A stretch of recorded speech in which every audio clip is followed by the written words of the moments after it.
Welcome to Spenelli Speaks.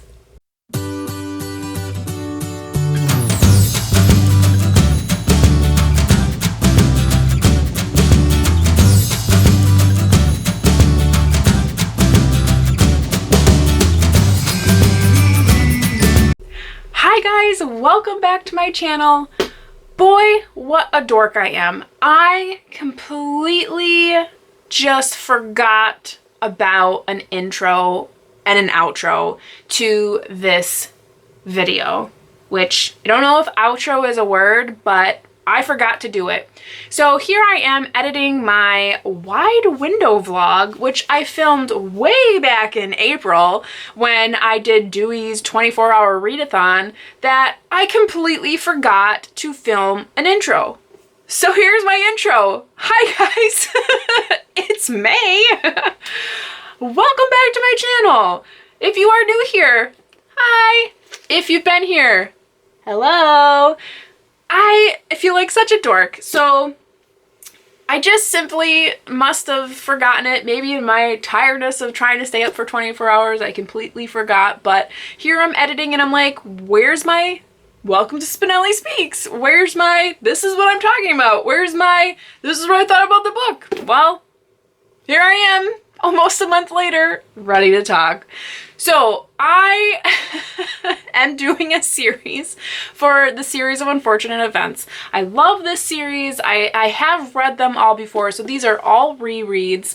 And this past month, in April, I read The Wide Window. You may have seen that I talked a little bit about it in my wrap-up for April, but you haven't yet seen this vlog, obviously. So I am posting that today, and I hope you all enjoy it. If you are new here, I hope you hit the subscribe button and the notification bell. Comment below, have you read these books? What was your first impression on them? Did you read them as a child? Have you just read them? Do you want to read them? Have you seen the Netflix show? I mean, they're really good, guys. So here's what I had to say while reading The Wide Window.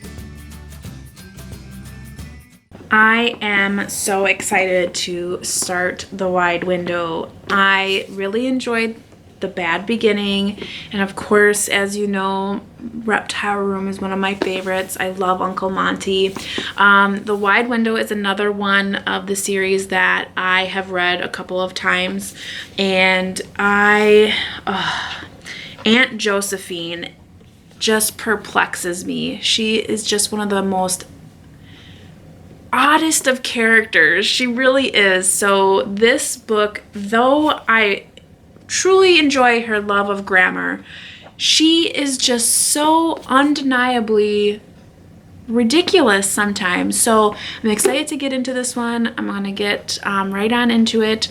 If you have already noticed, I read this or am reading this during Dewey's 24-hour readathon, so I am probably gonna read this all in one sitting. So you'll probably see me in the same clothing on the same day, but I'm still gonna try to let you know a little bit about what I think as I go through. So I'm up to chapter 3 in The Wide Window, and Aunt Josephine just cracks me up. She's like afraid of everything. Like, don't turn the radiator on because it could explode. Don't turn the stove on because it could explode. Don't turn the handles of the doors because it could fall and crack into a million pieces and hit me in the eye. And it just reminds me of that movie Final Destination, like any of them, where it's just like ridiculous things cause all of the people's deaths, like the elevator where she gets like hooked and like ooh, and like the water bottle that goes under the gas pedal. And it's like weird things that are just everyday things end up killing people. And that's like what these fears are. They're like so crazy, but like have the potential of happening. And then so she's fearful of all these, so she like tries to stay away from those things. So it's it's really unusual and super funny, but I'm gonna keep on reading and see what else there is that is also funny, because she just, oh my gosh, she's like one of the most ridiculous characters. I do realize that I have been sitting in the same spot for this entire vlog, but do recall I am reading during Dewey's 24-hour readathon. So I am up to chapter 5, and this is the part where we find that Aunt Josephine has left a note for the children. And I remember the first time I ever read this, and this happens to me every time I read it. I get so excited because as I'm reading this letter, we are seeing a lot of mistakes in the words, and there's grammatical errors and all that kind of thing. And I just remember the first time I read it going, nope, something's up here, something's up here, something's up. So as the children kind of decipher that and figure things out, it's just like all these little things just like come out, and it's so pleasurable to read because these kids are just so darn smart. I just love it. So I'm a little farther in, and I totally forgot about the weird restaurant that they go to, the Anxious Clown. Like, I remember it only from watching the Netflix series, and I remember in that I was like, why? I don't remember this restaurant. And it's so funny because now reading it, I'm like, oh my gosh, doink. I don't know why I like left it out of my mind, but that was a really interesting chapter because they're in this weird restaurant. All of the food is kind of called weird things. Cheer up cheeseburgers with a smiley face with the ketchup and mustard. Like, it's just funny. And then the kids eat some peppermints, which they're allergic to. And I remembered that too, but I guess I just never thought. For me, in my head, the story went from them finding the letter to them going out to find Aunt Josephine, and I totally skipped everything in between. That's so weird.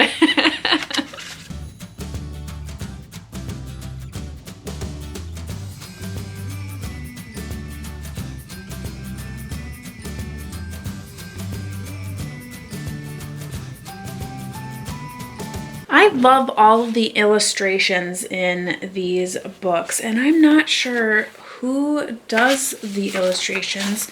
I can't figure it out anywhere. Oh, here we go. Brent Hellquist.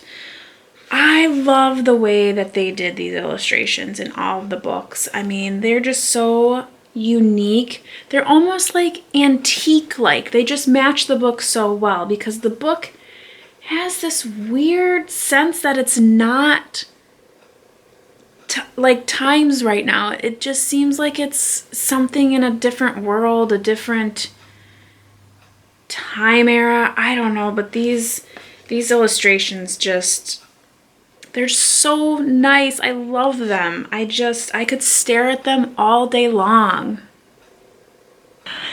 And there it is. I finished it. I'm still mulling over what star I want to give this book, but I have decided that this is probably one of my least favorites. Not because there's anything wrong with the writing or the story or anything like that, but Aunt Josephine just bothers me so much. Though, like I said, I do enjoy her love of grammar, she just is so selfish and irrational, and she just upsets me. She could have been so much more and better for these children, and it just irritates me that as an adult she wasn't able to overcome her fears to save the children. So I will give more on this a little bit later, but I have finished it, and I'm pretty happy. I got it done in about 2 hours, I would say. And according to our dear editor letter in the very back, like I said, each book has a little editor letter from Lemony Snicket. The next book looks like it's going to be The Miserable Mill. So that'll be our next vlog. Okay, well, next you'll be seeing me tell you a little bit about what I finally ended up thinking about this book. So like I said in there, I sat in the same spot the whole time I was reading this book. I was reading it for Dewey's 24-hour readathon. Loved that, by the way. If you want to do something fun and interactive, man, watch for the next one in October. It was so nice. I definitely spent a lot of time on social media, like checking in on everybody, but overall, that was so much fun. I love these books. Like I said a couple of times, Aunt Josephine is one of my least favorite guardians. I just felt like her selfishness really won out against the children, and as a guardian, that's just unacceptable. And I know that people have their flaws and all of that, but I just felt like she just let her fear just wash over her in such a way that she just really didn't do the Baudelaire children any justice. So I think, end up rating this a 3. It is one of my least favorite, but I still really like it because of the grammar in it. I love how they deduce the letter and how the kids really, again, are just so smart. And like I said in the vlog, like, I totally forgot about the anxious clown place. And in the Netflix series, they really dive into that a lot more than what's in the book, and I loved it. I remember watching it in the Netflix series and going like, this part must be made up because I don't remember this part at all. So then when I reread it in the book, I was like, oh my gosh, they were spot on. It was so funny. Like, I loved it. It was so good. So if you have not yet seen the Netflix series with Neil Patrick Harris, go and watch that. It is a really good adaptation. I've mentioned before too, as I've been rereading these series, I have reread the first 3 multiple times. So after I'm done with this one here, as I get into, 4, 5, 6, and so on, I have only ever read any of those once. So it'll be like new to me because I think I read all of those over 10 years ago. So that's a long time in Danny brain. Like, I don't remember what I ate for breakfast. I don't eat breakfast, but you get what I'm saying. But a lot of things that I really like about these books is that they're just so smart. And, the author, Lemony Snicket, which is a pseudonym, the author's real name is Daniel Handler. He really takes a lot of care to be just very clever in all of his writing here. And I love how if you really dive deep into, the intricacies of what he's putting on paper, you start to see a lot of clues. And you start to see them develop more as you get farther into the books. So if, for instance, you are really familiar with the Netflix series, there's a lot of elements in the series that may confuse you, like secret societies and people that are kind of working against Olaf, because you don't see that in the first couple books. But as you get farther into the series, you do start to see those things, and then you realize that you've just been missing the clues throughout the entire series. So I love that, and that's why these books are so rereadable, because every time you read a book from the series of unfortunate events, you find something new. Something is there that you're like, wait a minute.